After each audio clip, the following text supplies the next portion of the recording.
नमस्ते friends, आज आपण लाल भोपळा म्हणजेच बऱ्याच भागांमध्ये याला डांगर भोपळा असेही म्हणतात यापासून मस्त मऊ लुसलुशीत असा केक बनवतोय। तुमची ही मुलं भोपळा आवडीने खात नाहीत का? मग आजची ही रेसिपी तुमच्यासाठी आहे।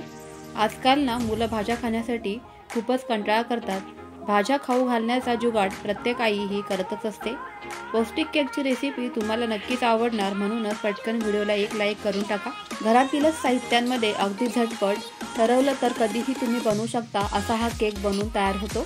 कितीही घाई गडबडीमध्ये आणि अगदी कोणालाही बनवता येईल इतका हा सोपा केक आहे। छोट्या मोठ्या भुकेच्या वेळेला किंवा संध्याकाळच्या भुकेच्या वेळेला तुम्ही हा केक मुलांना अतिशय पौष्टिक पद्धतीने बनवून देऊ शकता। चला तर मग फ्रेंड्स, पटकन वेळ न घालवता रेसिपीला सुरुवात करूया। भोपळ्याचा केक बनवण्यासाठी इथे मी लाल भोपळा जो बाजारामध्ये मिळतो यांना बऱ्याच भागांमध्ये डांगर भोपळा असेही म्हणतात, तर याचे मी साल काढून अशा पद्धतीने बारीक बारीक फोडी करून घेतलेले आहेत। अशा पद्धतीने बारीक फोडी करून घेतल्याना म्हणजे कुकरमध्ये पटकन हा भोपळा शिजला जातो। 2 वाट्या भोपळ्याच्या फोडींसाठी इथे मी 1 वाटी गूळ वापरलेला आहे। आता 1 वाटी गुळामध्ये केक हा बऱ्यापैकी गोड होतो, पण त्यापेक्षा अधिक जर का तुम्ही गोड खात असाल तर इथे 1.5 वाटी गूळ घेतला तरीही चालेल। मी सांगितलेल्या प्रमाणामध्ये केक हा बऱ्यापैकी गोड बनतो आणि मुळात जो आपण भोपळा घेतलेला आहे लाल भोपळ्याची चव बऱ्यापैकी गोड असते, म्हणून इथे मी गूळ कमीच वापरलेला आहे। तुम्ही जर का अधिक गोड खात असाल तर गुळाचे प्रमाण वाढवले तरीही चालेल। आता कुकरमध्ये या पद्धतीने आपल्याला हा डब्बा ठेवून घ्यायचा आहे आणि 2 ते 3 शिट्ट्या काढून घ्यायच्या आहेत मीडियम गॅसवरती, म्हणजे भोपळा छान मऊसूद आपल्याला शिजवून घ्यायचा आहे। स्मॅशरच्या मदतीने पूर्णपणे हा जो भोपळा आहे ना तो आपल्याला स्मॅश करून घ्यायचा आहे। भोपळ्याचे जाडसर असे तुकडे राहता कामा नये। संपूर्णपणे हा भोपळा स्मॅश करून घेतल्यानंतर यामध्ये अगदी चवीपुरतं मीठ घालायचं आहे, चिमूटभर। म्हणजे कुठलाही गोडाचा पदार्थ करताना आपण त्यामध्ये मीठ घालतो ना, अगदी तेवढंच मीठ घालायचं आहे। त्यानंतर 1 वाटी इथे जाड किंवा बारीक रवा, कोणताही रवा तुम्ही इथे वापरू शकता, तर तो 1 वाटी घालायचा आहे। बरोबर या मिश्रणामध्ये आपल्याला एक्स्ट्राचं पाणी घालायचं नाहीये।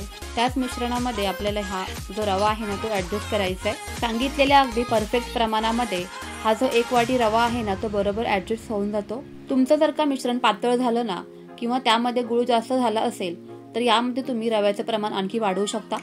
आता हे सर्व साहित्य आपल्याला अगदी व्यवस्थित मिक्स करून घ्यायचंय।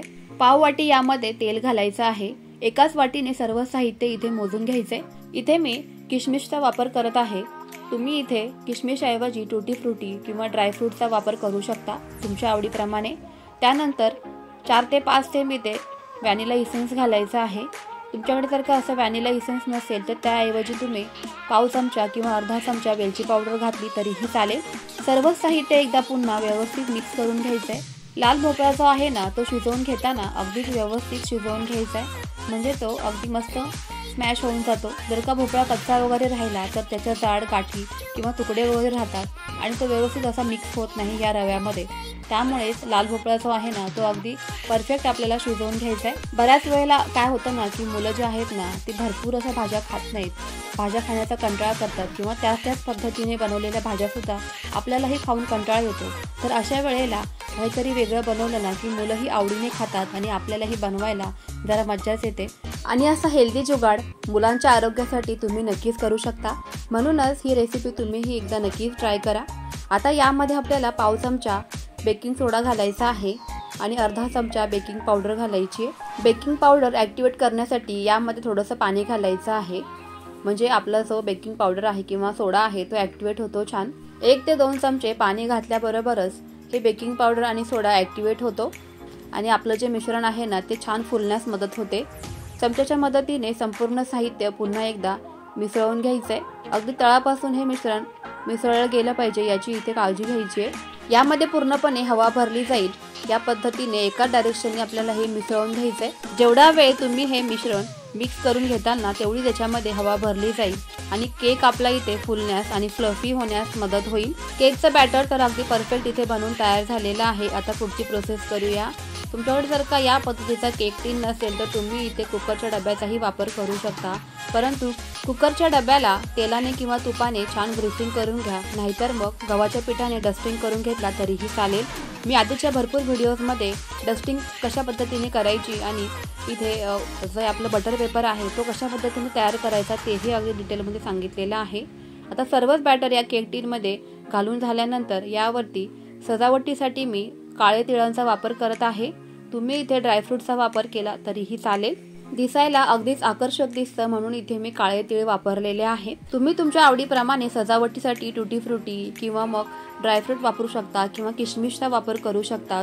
केकवर या पद्धतीचं डेकोरेशन खूपच आकर्षक दिसतं. त्यानंतर इथे मी हे जे पातेलं आहे जाड तळाचं ते प्रीहीट करायला ठेवलेलं होतं 10 मिनिटापूर्वी. आता हे पातेलंही छान प्रीहीट झालेलं आहे. शक्यतो केक बनवताना कधीही पातेलं प्रीहीट करून घ्यायचं म्हणजे केक पटकन फुलण्यास छान मदत होते. आता गॅसची फ्लेम अगदी स्लो ठेवायची आहे आणि अर्धा ते पाऊण तास आपल्याला हा केक पूर्णपणे बेक करून घ्यायचा आहे. अर्धा ते पाऊण तासानंतर आपला इथे केक छानपैकी बेक झालेला आहे. म्हणजे टूथपिकची जी काडी आहे ना तर ती क्लिअर निघत आहे. क्लिअर जर का नाही निघली तर पुढे आणखी 10 मिनिटं तुम्ही केक शिजवून द्यायचा आहे. आता एखाद्या प्लेटमध्ये हा केक जो आहे ना तो डिमोल्ड करायचा या पद्धतीने. बटर पेपरमुळे अगदीच हा केक जो आहे ना तो क्लिअर निघण्यास मदत होते. मस्तच अगदी परफेक्ट इथे आपला केक बनवून तयार झालेला आहे. कोणाला वाटणारही नाही की लाल भोपळ्यापासून आपण हा केक बनवलेला आहे. जाळी तर पहा काय अप्रतिम अशी आलेली आहे आणि रंग तर अगदी मस्तच. आता आपण हा केक कट सुद्धा करून बघूयात. अगदीच मऊ लुसलुशीत आणि जाळीदार असा हा केक बनवून तयार झालेला आहे. खूप पौष्टिक पद्धतीने आपण हा केक मुलांसाठी बनवून तुम्ही देऊ शकता.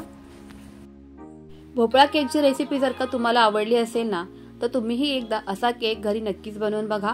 मुलं सुद्धा अतिशय आवडीने खातील आणि फस्त करून टाकतील आणि पुन्हा पुन्हा बनवण्याचा आग्रह नक्की करतील. तुमच्या फ्रेंड्स आणि फॅमिलीसोबत जास्तीत जास्त ही रेसिपी शेअर नक्की करा म्हणजे त्यांनाही असे छान छान व्हिडिओज आणि रेसिपीज पाहता येतील. चला तर मग फ्रेंड्स पुन्हा भेटूयाच तुमच्या आवडीच्या रेसिपीसोबत. तोपर्यंत always keep smiling and keep cooking. Bye bye friends.